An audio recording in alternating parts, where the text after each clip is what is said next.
Ah, eh, en esta ocasión, el tema que vamos a tratar es muy importante como para todo creyente, aquella persona que ha creído en el Señor Jesucristo. Hablaremos sobre la oración en el creyente.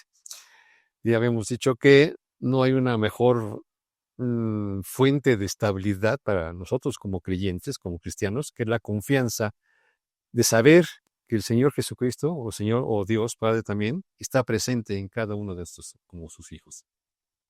Y nos podemos hacer la pregunta, bueno, ¿y por qué? ¿Por qué sabemos que es que estamos confiados en Él?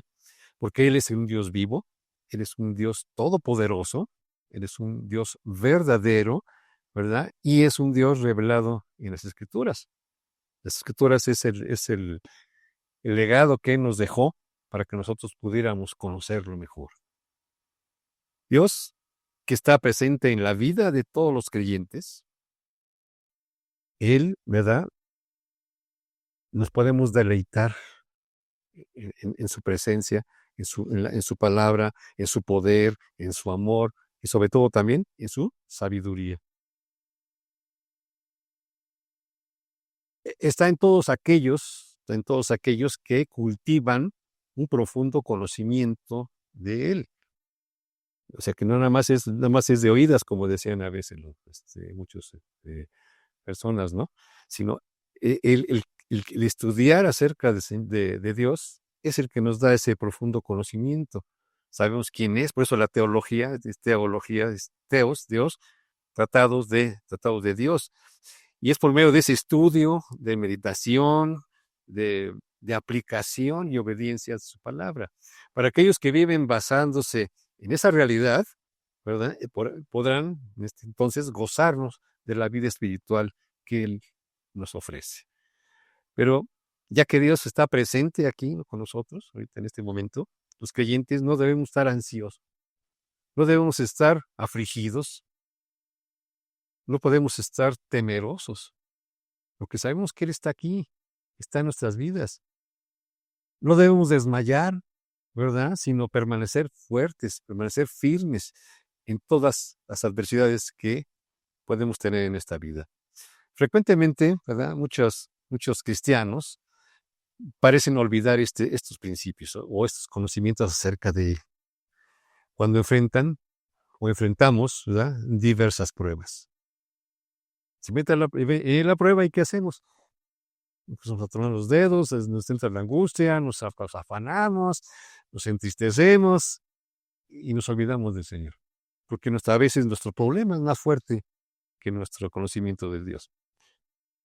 Pierden la confianza en Él, en su dominio propio, ¿verdad? En su estabilidad espiritual, y son vencidos por la incertidumbre. ¿Qué va a pasar? ¿Verdad? Y también por la incredulidad. Por esa falta de confianza en Él. Como creyentes en el Dios soberano, tenemos un recurso muy importante, muy fuerte, poderoso, que es la oración. ¿Ustedes oran como creyentes?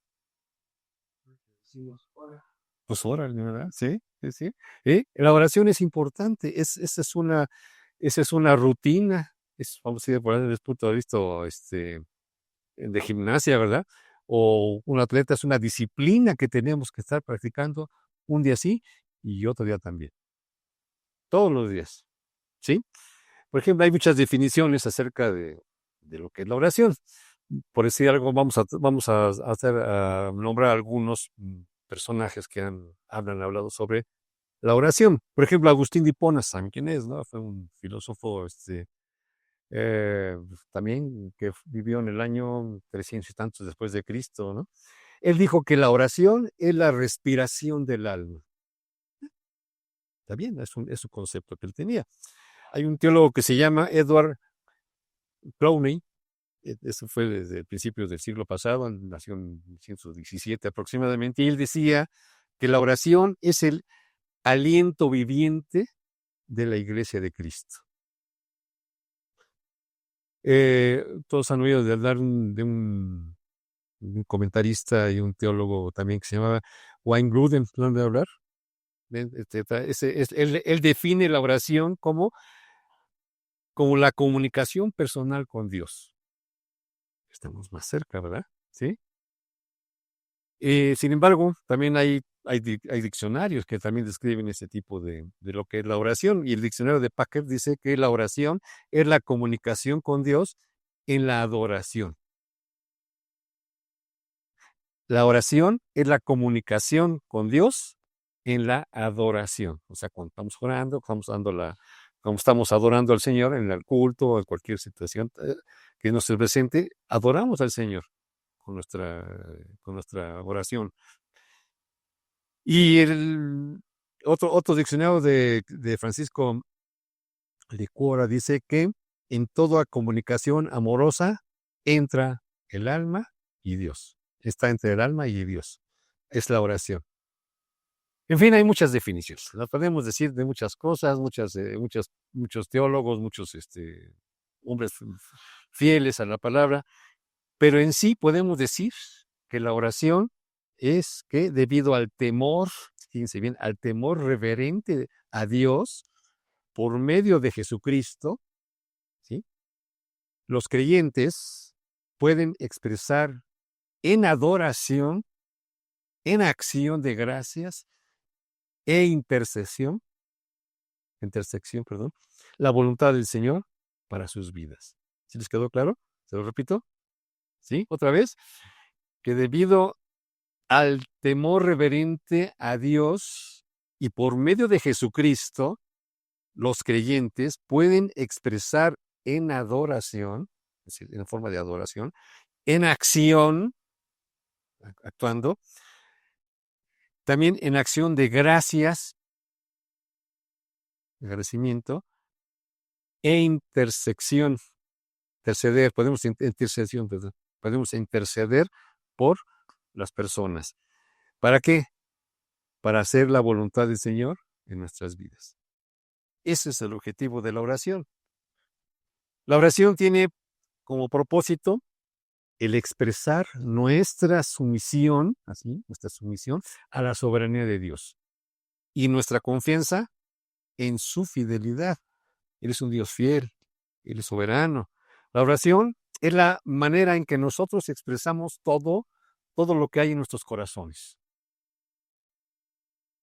Lo que sale del corazón, ¿verdad? Sale también de esta boca, ¿verdad? Porque Dios es un Dios amoroso, también es sabio. Esta comunicación que tenemos es posible debido a que Dios le agradó, porque Él es soberano, revelarla a nosotros para que nosotros pudiéramos dirigirnos a Él de una forma personal. El orar es orar con Dios, es personal. La oración no es para darle una información a Dios. ¿Por qué? Él ya sabe lo que vamos a pedir, porque Él es un Dios omnisciente, todo lo sabe. Él sabe que estamos aquí, Él sabe lo que va a pasar al rato, Él sabe lo que padece Juan Manuel, lo que padece Hugo, lo que padecemos todos. Él sabe, Él tiene el control absoluto de todas nuestras vidas. Por eso es un Dios soberano. La oración nos lleva a tener esa comunicación reverente, fíjense bien la palabra reverente, a poderle adorarle como nuestro Dios y a reconocer que Él es el dador de todas las cosas. Él es el autor de todas las cosas. Por eso nosotros confiamos en Él. La oración está basada en el amor de Dios. Y el amor de Dios, pero no porque sea un Dios amoroso. Sí, Él es un Dios amoroso, pero ese amor nos lo da a nosotros, a quienes, a sus hijos. Somos sus hijos, y entonces ese amor de Dios es para nosotros, porque a través de esa gracia que Él tiene, nos da las cosas, fíjense bien, que no merecemos. Por gracia somos salvos. ¿Merecíamos ser salvos? No, merecíamos el infierno. Por la gracia del Señor, nos da esas cosas que no merecemos. Mientras tanto, por medio de su misericordia, el Señor nos protege, fíjense bien, de aquellas cosas que sí merecemos. ¿Les queda claro? ¿Sí? El propósito entonces supremo de Dios para la oración es que Él siempre sea glorificado, y no nosotros. Ese es el objetivo de la oración también. Ahora bien, ¿por qué quiere Dios que oremos? Él, a lo mejor puede ser, es un Dios muy caprichoso. No, no, no. Él desea que nosotros nos comuniquemos con Él. Tienen sus Biblias, vamos ahí a Isaías 55. Isaías 55 está después de, antes de Jonás, está Daniel, está Jeremías y está Isaías 55. ¿Sí? Ahí lo sé. Ahí dice, vamos al versículo 6. Fíjense bien lo que dice Isaías. Buscad a Jehová mientras pueda ser hallado. ¿Sí? Llamarle en tanto que está cercano. ¿Sí quedó claro? Este versículo que acabamos de leer, busca a Jehová mientras pueda ser hallado, llamarle en tanto que esté cercano, es una manera de cómo se salvaban aquellas personas en el Antiguo Testamento. El Antiguo Testamento no estaba escrito, ni tampoco estaba el Señor Jesucristo, no había nacido, no había sido encarnado, no había muerto en la cruz.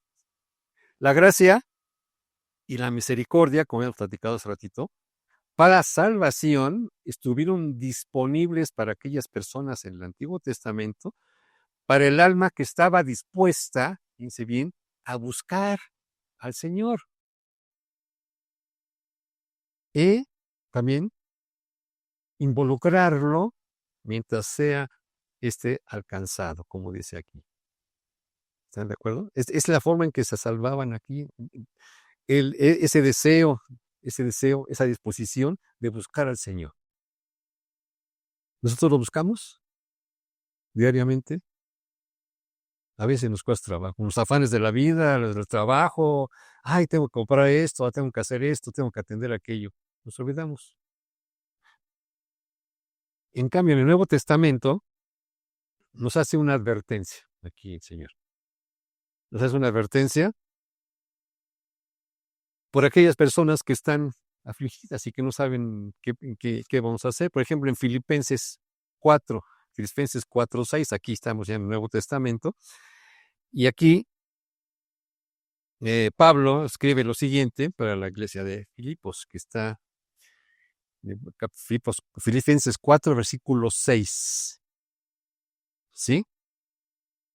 A ver, una voz así de trueno que pueda decirnos, a ver, que nos lea ese versículo. La lección. Con fuerza, sí. No se preocupe por nada, más bien pídale al Señor lo que necesite y agradézcale siempre. ¿Ven?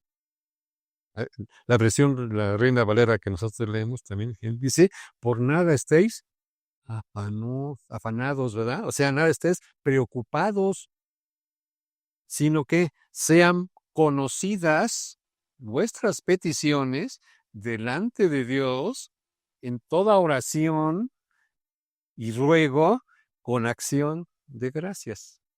¿Qué está diciendo? Póngase a orar, tengan confianza en el Señor, no se aflijan, no se preocupen. Oren al Señor para que sus peticiones sean conocidas por Él. ¿Sí? Y mediante esa oración, ¿verdad? Ruéguenle, ¿verdad? Y denle gracias por lo que nos ha mandado. El deleitarse en orar y meditar en su palabra es el mejor antídoto que podemos tener. ¿Contra qué? Contra la ansiedad, contra la preocupación, contra todos los afanes de nuestra vida. La gratitud a Dios acompaña toda oración verdadera. Hay que ser agradecidos con lo que necesitamos a Él. Entonces, vemos que Dios ha ordenado que oremos para que así podamos nosotros tener esa comunicación reverente con Él. Es una comunicación reverente. ¿Para qué? Para darle, adorarle y reconocerle a Él como el dador de todas las cosas. Él es el que nos da todo. Cuando oramos, en nuestra oración debe ser de una forma ofrecida a las tres personas de la santidad. ¿quiénes son de la Trinidad más bien? ¿Quiénes son las tres personas? Dios Padre, Dios Hijo y Dios Cristo. Cuando oremos, hagámoslo a las tres personas. Por ejemplo, al Padre. David, David en el Salmo 5, vamos al versículo 1, Salmo 5, vamos a ver varias textos. Aquí David dice,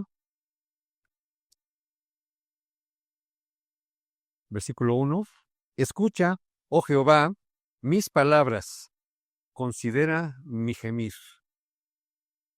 Está atento a la voz de mi clamor, Rey mío y Dios mío, porque a ti oraré. David dependía totalmente de Jehová, de Dios. David oraba al Rey de Israel. Es una muestra de cómo oraba él. También oraba al Dios, ¿verdad?, de toda la tierra. O sea, nuestras oraciones también deben estar hacia Él.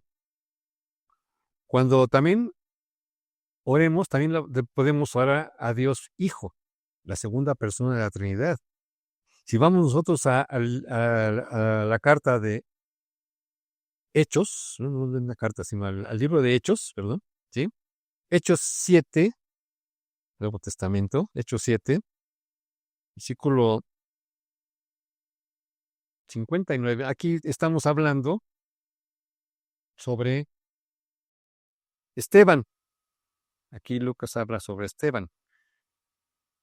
Versículo 7. Aquí ustedes saben que Esteban era uno de los 7 diáconos que iban a servir en las mesas, ¿verdad? Y como diácono también él predicaba el evangelio. Tuvo problemas, fue arrestado por eso, y hace una defensa de fe, por hacer su defensa de esa fe cristiana que él estaba diciendo. Y el pueblo y los sacerdotes y todo lo demás, enfurecidos, ¿verdad?, en sus corazones, ¿verdad?, del concilio, lo echaron fuera de la ciudad. ¿Y qué hicieron? Lo apedrearon, ¿verdad? ¿Y qué hizo Esteban cuando estaban apedreándole? Versículo 59 de Hechos 7, ¿qué decía? ¿Qué dice? Sí, aprendió la prueba mientras él invocaba y Sí, sí, y apedreaban a Esteban, y mientras estaban apedreándole, él invocaba y decía, Señor Jesús, recibe mi espíritu. ¿Estaba orando a quién? ¿A Dios Padre? No, al Hijo, a Dios, a Jesús, a Jesucristo. O sea, podemos orar para el Padre, para el Hijo y también para el Espíritu Santo. Orar por el Espíritu Santo es muy importante, porque Él es el que nos hace que nosotros entendamos la palabra de Dios. Yo tengo unos conocidos que, sí, yo leo la Biblia, la leo eventualmente, pero la leo, y sí, me hace un libro muy interesante, ¿verdad? Pero muchos ya está obsoleto, ya está en aquella época, ¿no? No les da ese discernimiento. ¿Por qué? Porque el Espíritu Santo no los redarguye, no les enseña. Y nosotros como cristianos sí nos enseña el Espíritu Santo, ¿verdad? ¿Estamos de acuerdo? Ahí, vamos al Evangelio de Juan, lo van a estudiar con el Pastor Toño, Juan 14, dice el versículo 26, el Señor Jesucristo está hablando aquí, y hace una promesa para el Espíritu Santo. Cuando dice, más el Consolador, refiriéndose al Espíritu Santo, el Consolador, o sea, el Espíritu Santo, a quien el Padre enviará en mi nombre, Él os enseñará todas las cosas y os dará todo lo que yo os he dicho. Él es el que va a ilustrarnos, el que va a enseñarnos, el que va a darnos esa sabiduría para poder entender lo que su palabra nos dice. Ese es el trabajo de él. Y como creyentes, como cristianos, cuando recibimos al Señor Jesucristo como Salvador, ¿qué es lo que hace el Espíritu Santo? Mora en nosotros, ¿verdad? Es sellado, nos da un don o dones para que nosotros lo apliquemos. Es importante también orar por el Espíritu Santo. Y para poderlo entender, lo escrito en las Escrituras, tenemos que orar al Espíritu Santo. Por eso decimos, vamos a poner en manos del Señor este estudio, porque vamos a ver su palabra, vamos a ver lo que dice, para que podamos entenderlo correctamente. Lo que Dios quiere que nosotros entendamos. ¿Sí me explico? Aunque nada beneficie más a un creyente que la oración, el propósito entonces de la oración, debe ser que todo el bien, que todo el bien de Dios sea para Él y no para nosotros que oramos. La oración es sobre todo una oportunidad para que Dios manifieste su bondad y también su gloria. Es una forma de nosotros que podemos hacer.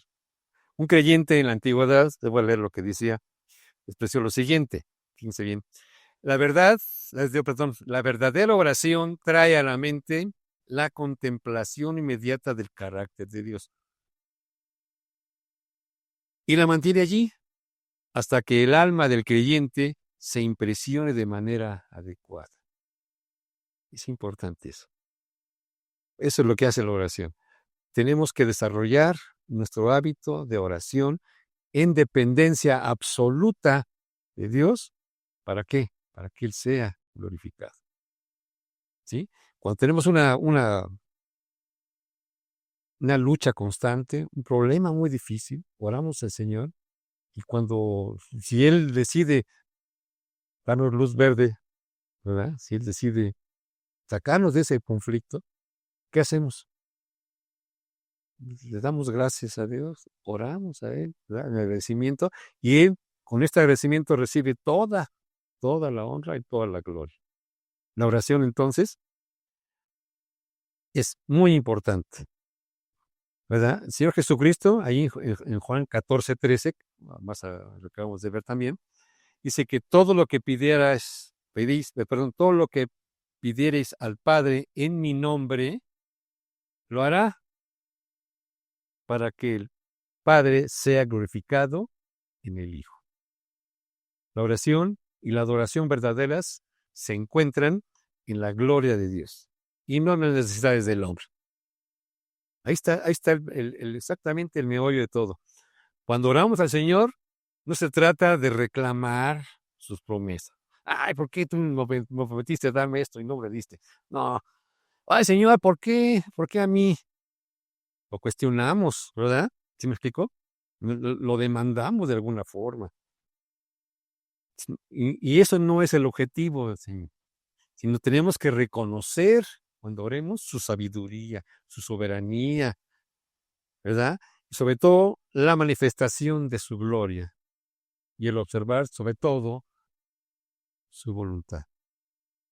Eso es lo importante. ¿Y qué pasa cuando no sabemos por qué orar?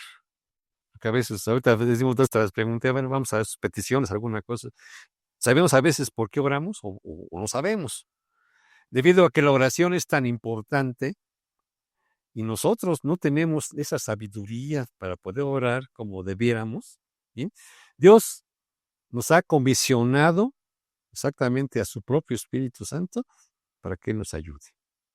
¿Qué dice Romanos 8:26? Habla sobre la dependencia de Dios, ¿verdad? Cuando se pone 8:26, ¿verdad? Que dice 8:20, lo que está. Oh, me pasé. Cuando dice 8:28, ¿verdad? Dice, todos los que aman a Dios, todas las cosas ayudan para bien, ¿verdad? Pero el versículo 26 antes, él decía, y de igual manera, 8:26, ¿no? Y de igual manera el Espíritu nos ayuda en nuestra debilidad. Pues, ¿qué hemos de pedir como conviene? No lo sabemos. Pero el Espíritu mismo intercede por nosotros con gemidos indecibles. ¿Sí? Es lo que dice Pablo a los de la iglesia de Roma. A la luz de esto que acabamos de leer, de este versículo, ¿qué debemos hacer cuando no estamos seguros de cómo vamos a orar? Tenemos que expresarlo con nuestras propias palabras. No estamos otras cosas. porque es lo que está en nuestro corazón. Eso hay que expresarlo, aunque no sean muy claras, ¿sí? Aunque no sepamos cómo decirlas adecuadamente, pero lo tenemos que hacer con fe, ¿sí? Y con fe, y también con un corazón humilde. Esa es la razón. Sí, pues, entonces, el Espíritu Santo, al hacerlo de esta forma, Él va a interceder, Él va a hablar con el Señor o con Jesús Jesucristo, con el Dios Padre, ¿verdad? Y va a interceder por nosotros de una forma muy especial. Dice aquí el texto que es con gemidos indecibles, ¿sí? Esto que sobrepasan el poder de las palabras que nosotros podamos expresar. El Espíritu Santo es nuestro abogado, por decirlo así, ¿verdad? Que intercede por nosotros e interviene, ¿verdad? Por nosotros ante la presencia de Dios. El Señor Jesucristo también está a la diestra del Padre, hemos visto, ¿no? ¿Y qué hace Él? Pues también intercede por nosotros. ¿Estamos de acuerdo? Entonces, pero el Espíritu Santo nos suministra, ¿verdad? Todo lo que es necesario para ser fieles y eficaces y siempre estaremos protegidos por Él, como creyentes. Como creyentes estamos hablando, ¿no? El llevar una conducta moral, el hablar con la verdad, el testificar del Evangelio o realizar o cualquier cosa buena, es algo que sucede únicamente, ¿por qué creen? Por el poder del Espíritu Santo, ¿sí? Que Él obra en medio de nosotros, por medio de nosotros más bien, y a pesar de nuestras limitantes humanas. Él obra, y gracias a su voluntad también es soberano el Espíritu Santo como Dios. El Espíritu de Dios obra de manera incansable en nosotros, de día, de noche, ¿no? En cualquier momento Él está presente, para que nosotros podamos, ¿qué? Hacer lo que nunca podemos hacer solos. ¿Saben qué es lo que no podemos hacer solos? Hacer su voluntad. Nos cuesta un trabajo enorme. Y sin embargo oramos, ¿no? Sea tu voluntad. Pero realmente la estamos haciendo, nos cuesta mucho trabajo. Aun cuando no sabemos qué es lo que Dios quiere para nosotros, porque a veces tenemos la prueba ¿y qué sabemos? No sabemos por qué estamos orando, no te das cuenta, Señor, cómo estoy. Me están cobrando la deuda, me están haciendo esto, están muriendo mi familiar. ¿Qué hago? No sabemos el por qué, ¿verdad? Pero si oramos al Señor, Él intercede por nosotros. El Espíritu Santo intercede para presentar nuestras necesidades delante de Dios, incluso cuando sabemos cuáles son esas necesidades y cuando oramos sin un conocimiento, sin ninguna sabiduría que nosotros podamos tener. Él sabe, Dios sabe qué tenemos. El Espíritu Santo es nuestro abogado. El Espíritu Santo medía, medía a nuestro favor de una forma, de una manera totalmente que está más allá de nosotros, de nuestra comprensión humana. No lo podemos entender. ¿Cómo lo hace? ¿Sí? Y lo hace ¿cómo? Con gemidos indecibles. Y no es que hable en lenguas el Espíritu Santo, ¿sí? Habla en un lenguaje especial. Habla por decir algo, son lamentos inexplicables. Esto quiere decir gemidos indecibles, que no son expresiones de lenguas desconocidas como los que nosotros hablamos, que crecen o que carecen de cualquier aspecto racional, ¿verdad? Por eso eso dice Pablo, que explica que el Espíritu Santo nos ayuda en nuestra debilidad y que el Espíritu mismo intercede, o sea, interviene o ruega por nosotros. ¿Con qué? Con gemidos indecibles, con lamentos inexplicables, que no sabemos de cómo se comunican la Trinidad, ya que esos gemidos, ¿verdad? Ni siquiera son decibles o audibles. Nunca hemos oído al Espíritu Santo hablar, ¿no? Nunca. No son audibles. Esos gemidos, ¿verdad? Gemidos transmiten un contenido muy profundo que corresponde a ruegos divinos, que por el bienestar espiritual de cada creyente. ¿Hasta ahí quedó claro? Sí, lo que hace el Espíritu Santo es importantísimo esto. Y a la luz de esto debemos hacer y saber cuándo no estamos seguros de orar. Todos tenemos que orar conforme ¿a qué? A la voluntad de Dios. Siempre, siempre. No para nosotros mismos o para nuestros deseos carnalotas que tenemos, ¿verdad? ¿Sí? Tenemos que orar y expresar nuestra incertidumbre al Señor y confiar en que el Espíritu Santo, Él va a intervenir por nosotros. Él es esa confianza. ¿Qué más confianza podemos tener? No podemos hacerlo de esta forma. La oración entonces es una comunicación entonces con Dios. Las escrituras dicen que Dios está muy interesado en nuestros problemas personales. ¿Ustedes creen que no? Sí. Él está muy interesado en eso. ¿Qué dice el Salmo 34:15? Vayamos al Salmo 34:15. Fíjense bien cómo está tan interesado, que aquí el salmista dice, Salmo 34:15. Sí, alguna vez lo leímos en el púlpito, ¿verdad? Salmo 34:15. Dice, los ojos de Jehová están sobre los justos. ¿Quiénes son los justos? Los cristianos. Y atentos sus oídos al clamor de ellos. Está muy interesado el Señor en que oremos. David también en el Salmo 142, ahí mismo vamos al 142, que si alguna vez lo vamos a leer, todavía falta mucho. Vamos en el 80 y tantos apenas. Salmo 142, 1 y 2. Aquí nos narra el salmista sus días de desesperanza, ¿verdad? Ocultándose en una cueva esa cueva se llamaba Adulán, creo que se llama Adulam, mientras Saúl lo buscaba para quitarle la vida.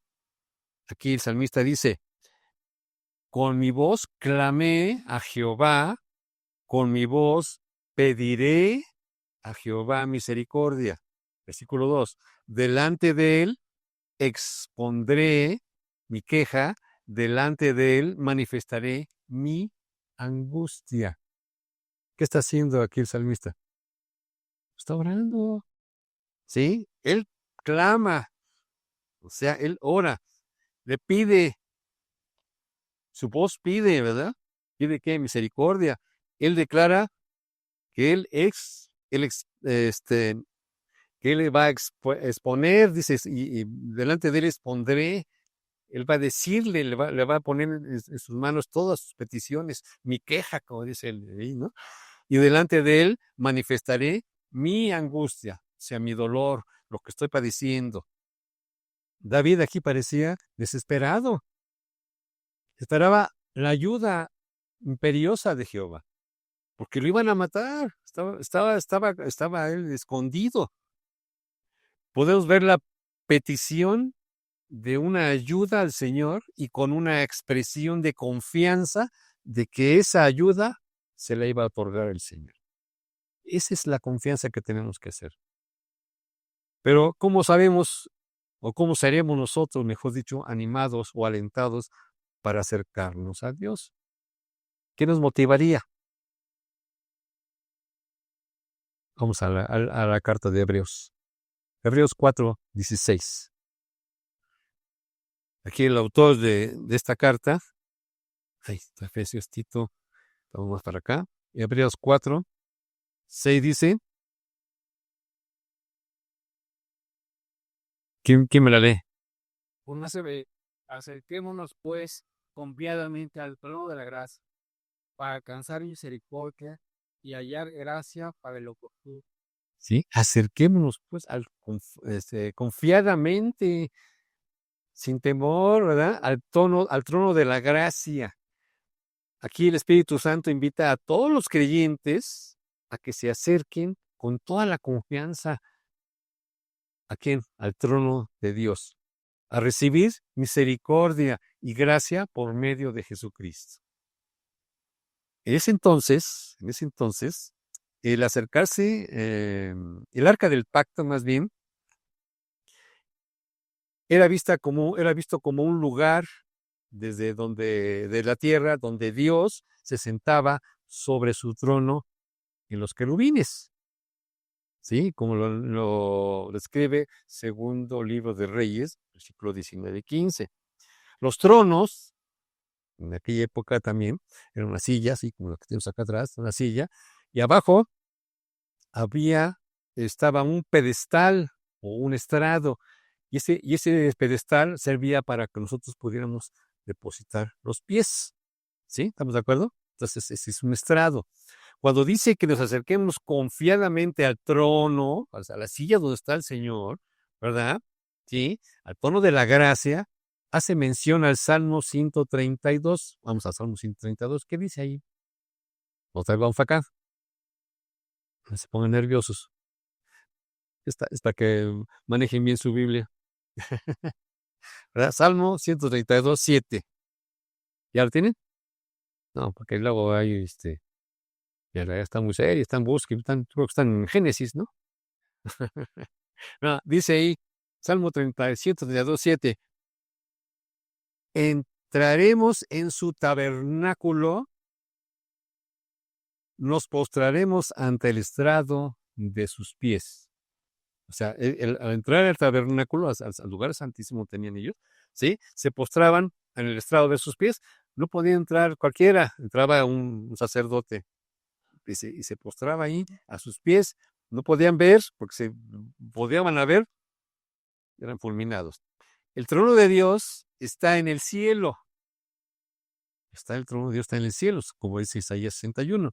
Y el estrado de sus pies está entonces aquí en la tierra. Él está sentado y el estrado de sus pies dice que está aquí en la tierra, como dice el Salmo 99, ¿sí? Hablando en sentido figurado. ¿Sí me explico? No es que esté aquí, imagínense cómo está aquí unos piezotes, ¿no? No, está en sentido figurado. Así que cuando oramos ante el arca del pacto, cuando estamos ante el Señor, vamos a poner así, en la tierra, sería como decirlo así, hacerlo en el estrado de sus pies. Cuando estamos aquí, es esa referencia, oramos a Él, aquí en la tierra, estando a sus pies. Aunque tenemos el privilegio de acercarnos a Dios, tenemos que hacerlo con mucha prudencia, es lo que te trato de decir, ¿sí? Y sobre todo, en lo que vamos a decir. Sí, es muy importante. Vamos a leer Eclesiastés, ahí está cerquita de Proverbios, la que sigue es Eclesiastés, ¿ya lo vieron? Eclesiastés, vamos al capítulo 5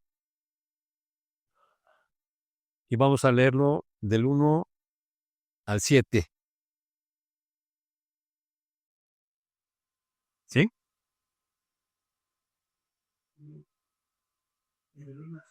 Dice, cuando fueras a la casa de Dios, o sea, ahí hablan del templo de Salomón, guarda tu pie y acércate más para oír que para ofrecer el sacrificio de los necios, porque no saben que hacen mal. No te des prisa con tu boca, ni tu corazón se apresure a proferir palabras delante de Dios, porque Dios está en el cielo y tú sobre la tierra. ¿Queda claro lo que vamos a decir? Por tanto, sean pocas tus palabras, porque la mucha ocupación viene el sueño y la multitud de palabras la voz del necio. Cuando a Dios haces promesas, no tardes en cumplirla, porque Él no se complace en los insensatos. Cumple lo que prometes. Mejor es que no cumplas, mejor es que no prometas y que no prometas y no cumplas. Y que prometas y no cumplas. Dice el versículo 6, no dejes que tu boca te haga pecar ni digas delante del ángel que fue ignorancia, porque hará que Dios se enoje a causa de tu voz y que destruya la obra de tus manos. Donde abundan los sueños, también abundan las vanidades y muchas palabras, mas tú teme a Dios. ¿Vieron la instrucción que da aquí el hombre más sabio, Salomón? La casa de Dios se refiere al templo de Salomón. Ya no está. Aquí, ¿no? Eso está en Jerusalén. Cuando dice guarda tu pie, se refiere a que tenemos que ser reverentes, respetuosos. Está diciendo que mientras donde pisemos, ¿verdad? Tenemos que ser respetuosos, sumisos, considerados ante la presencia de Dios. Vamos a estar a la presencia de Dios cuando estamos orando. Entonces tenemos que ser reverentes. No literalmente que estemos pisando, ¿sí? Es la actitud que tenemos que tener de reverencia. Por eso dice que guarda tus pies. Fíjate bien cuando estés delante del Señor. Versículo 2 dice, no te des prisa con tu boca, ni tu corazón se apresure a proferir palabras delante de Dios, porque Dios está en los cielos, en el cielo, y tú sobre la tierra. No pierdas la dimensión, ¿no? Por tanto, sean pocas tus palabras. Sean pocas tus palabras. Dios está en el cielo. Sabemos eso, ¿no? Y el hombre aquí. Entonces, todos nuestros agradecimientos ante Él son insensatos. Son necios. Son imprudentes. Son frívolos. Son egoístas hasta cierto punto, ¿no? No nos precipitemos entonces con los labios ni con su pensamiento. Hablen lo que tienen que decir. No digan incoherencias, porque a veces decimos, es el versículo 3. Perdón, porque la mucha ocupación viene el sueño y la multitud de palabras la voz del necio. Cuando oremos, hermanos, hagámoslos con pocas palabras, pues a veces, por medio de hablar, se dicen muchas sandeces, muchas tonterías. Y repetimos, y decimos cosas que pues, no le interesan a Dios, ya está bien existiendo. Pucan Manuel, ya vi lo que vas a empezar otra vez. No. El versículo 4, a Dios, cuando Dios hace promesas, no tardes en cumplirla, porque Él no se complace en los insensatos, cumple lo que prometes. Es aquí, no prometas nada que nuestro deseo humano nos lleve a pecar, porque a veces somos especialistas en eso, ¿no? ¿Qué pasa? Señor, tengo este problema, mi salud, me van a operar, yo te prometo, si me curas, ¿verdad? Yo voy a hacer esto.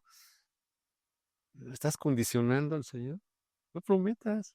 Y si prometes, bueno, atenta a las consecuencias. ¿Sí me explico? Antiguamente, en esa época que se escribió, el voto era una promesa hecha a Dios, una promesa a Él. Y lo vemos ahí en números 32. Números 32 es una promesa. Ahí habla sobre los votos. Que el domingo vamos a hablar también de los votos en las viudas, ¿verdad? Pero aquí, números 32, aquí hace la promesa. El hacer promesas tiene un cierto grado de dificultad, como dice aquí. Dice aquí, versículo 30, del capítulo 30, versículo 2. Cuando alguien hiciere voto a Jehová, o sea, una promesa, o hiciere juramento ligado a su alma con obligación, ¿sí queda claro? ¿Sí? No quebrantará su palabra, o sea, no se echará para atrás. Hará conforme a todo lo que salió de su boca. Si prometes, cumples. Y se lo hacemos también a los niños, ¿verdad? Si tú le prometes al niño que no va a ver la televisión, cúmpleselo. Igual nosotros, Dios también hace lo mismo con nosotros. Si hacemos un voto o un ofrecimiento a Dios, se considera como sagrado. Y también e irreversible. Ah, ya no quiero, Señor, no, te muelas, ¿no? ¿Me explico? ¿Sí? Y por lo tanto es muy serio hacer una promesa a Dios. Es muy seria. Por eso dice el versículo 5, de ahí de otra vez de Eclesiastés, mejor es que no prometas, mejor no prometas, y no que prometas y no cumplas. Mejor. Fíjate lo que vas a decir, es la prudencia que tenemos que tener cuando oremos. No dejes que tu boca te haga pecar, dice el versículo 6, ni digas delante del ángel, o sea, ¿verdad? Que fue ignorancia. Ay, señores, que yo no sabía. Queda así. No, estamos dando aquí todo el conocimiento de la palabra. Aquí está. Nada que yo no sabía, ¿no? Aquí está ya para que no lo hagas. Porque, ¿por qué harás que Dios se enoje a causa de tu voz, o sea, de lo que tú digas, y que destruya la obra de tus manos, o sea, lo que estás prometiendo? Ese es el peligro. Dios es un Padre bondadoso y santo. Debemos amarlo y sobre todo obedecerle. Pero dentro de esa relación hemos de esperar, ¿verdad? Es que haya una gozosa comunicación, una gozosa comunión con Él en su presencia. Podemos compartir con Él nuestras alegrías cuando oramos. Señor, gracias por permitirme leer tu palabra, entenderla. Gracias por este regalo que me diste de mi familia. Es una alegría tenerla, ¿no? ¿Sí me explico? También por nuestros errores. Sí, la regué, ahora qué vamos a hacer, ¿no? Oramos al Señor, perdóname, Señor, pequé contra ti. Es un error. Por nuestros problemas, ¿verdad? Como decíamos ahorita, aquellos no me pagan, ora al Señor para que podamos, que el Señor tenga misericordia de ti y puedan actuar en aquellas personas. ¿Estamos de acuerdo? Por nuestras necesidades, por nuestros anhelos. Ah, yo quiero una casa que viva aquí, pues vamos a Saavedra, aquí junto a Perlita, ¿no? ¿No? ¿Sí? No, pues a lo mejor no es un anhelo, ¿verdad? Pero a lo mejor no están los planes de Dios que tener que vivas ahí, ¿no? ¿Estamos de acuerdo? Entonces, tal vez te lo tenemos que compartir y casi siempre todo será en agradecimiento, siempre será en agradecimiento. ¿Qué dice Colosenses 3:17? Se lo voy a leer para que no lo busquen. Y todo lo que hacéis, sea de palabra o de hecho, hacerlo todo en el nombre del Señor Jesús, dando gracias a Dios Padre por medio de Él.